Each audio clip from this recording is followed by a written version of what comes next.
तुम्ही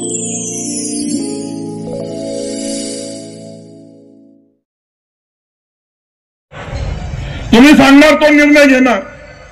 या मंचावरच्या उपस्थित अनेक लोकांनी त्याच्या व्यथा मांडल्या, त्यांच्या बरोबर असलेले आत्ताचे प्रसंग सांगितले, सरपंचांनी त्यांची खरी परिस्थिती सांगितली, हिवरादांनी खरं सांगितलं।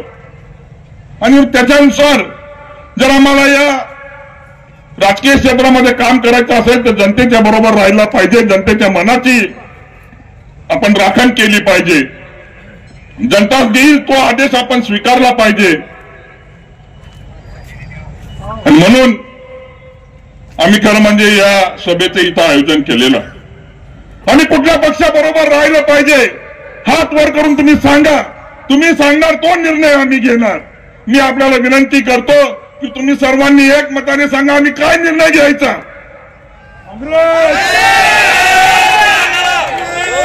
दोघं हात वर करून सांगा, कारण कळतं, इथले लोक कळतात, त्यांच्या भावना कळतात आम्हाला। आणि म्हणून मुन्ना दादांनी जेव्हा हात वर करून विचारलं आपल्याला सर्वांना की नक्की काय केलं पाहिजे, आणि आपला कौल आम्ही सुद्धा मान्य करू। आपण सांगितलेलं आहे की यावेळी चंदूभाईचा डायलॉग आहे आपला, नितीन चौधरी किधर गया, हात वर करून सांगितलं ते शेरच्या रूपात सांगतो। चंदूभाईचा जुना शेर आहे तो कि कहते नहीं जुबान से कि दिल बेकरार है, कहते नहीं जुबान से कि दिल बेकरार है, आपकी नजरें बता रही है कि आपको पंजे से प्यार है। लोकांची आजची परिस्थिती आहे, हा सरपंचांचा सन्मान आहे।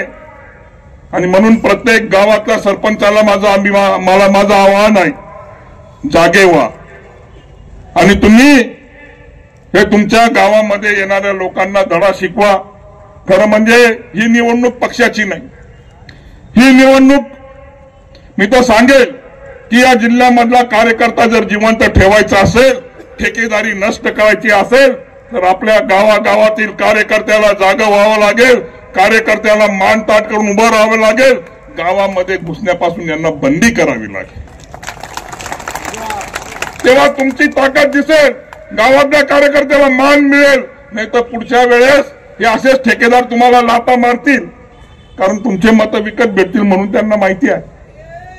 परंतु तुम्हाला जर तुम्ही एक सन्मान तुमचा सरपंचाचा लोकप्रतिनिधीचा ठेवायचा असेल, तुम्हाला जर कार्यकर्ता जीवन ठेवायचं असेल तर ही कार्यकर्त्याची लढाई।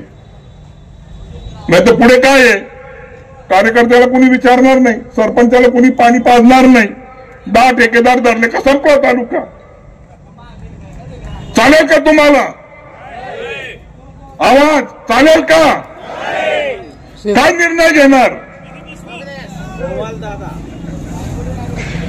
तर त्याच्यासाठी तुम्ही कोणाला मत द्या, तुम्ही काय करा, परंतु तुम्हाला तुमच्यासाठी स्वतःसाठी लढायचं आहे, तुमच्या स्वतःसाठी तुम्हाला पुढे यायचं आहे। आणि तुम्ही आम्हाला जो आदेश दिला म्हणून मी ही भूमिका नंतर मांडली, तुम्ही आम्हाला दुसरा आदेश दिला असता तर कदाचित मी खाली बसून गेलो असतो,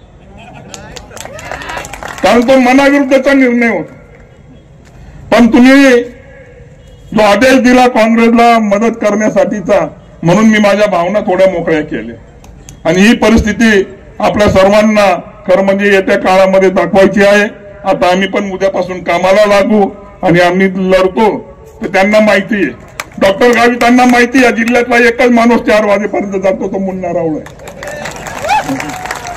त्यांनी मला निवडणुकीच्या काळामध्ये कधी फोन केला तर 4 वाजेपर्यंत जागी सापडणारा, 5 वाजेपर्यंत जागी सापडणारा फक्त मीच होतो।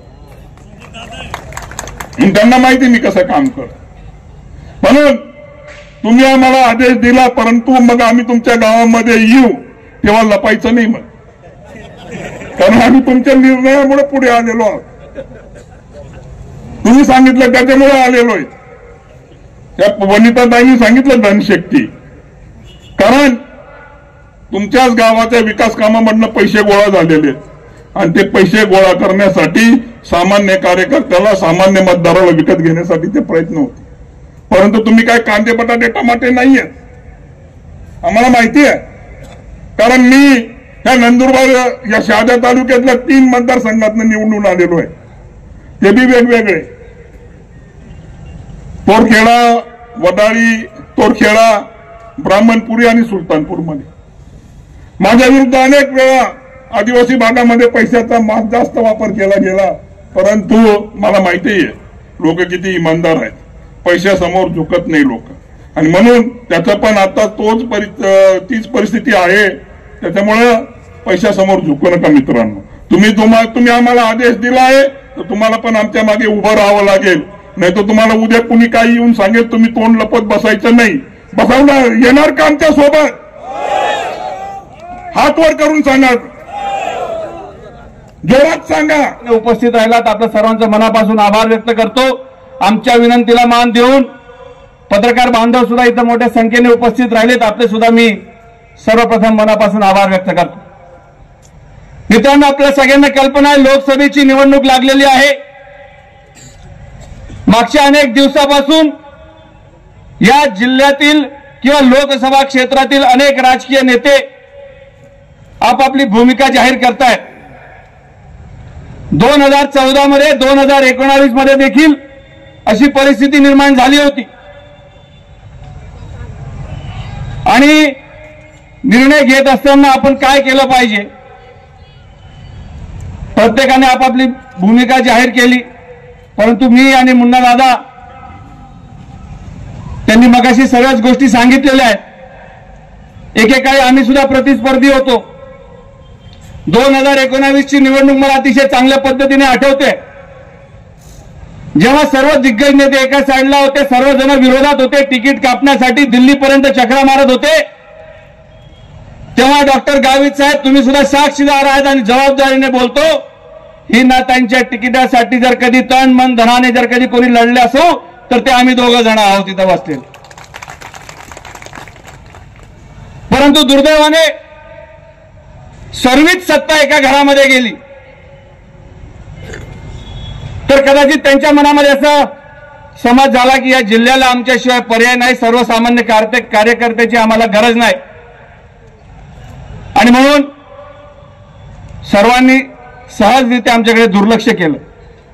आम्ही मागच्या 15 दिवसापासून महिन्याभरापासून मंथन करतोय, कार्यकर्त्यांपर्यंत पोहोचतोय की नक्की आपण भूमिका काय घेतली पाहिजे.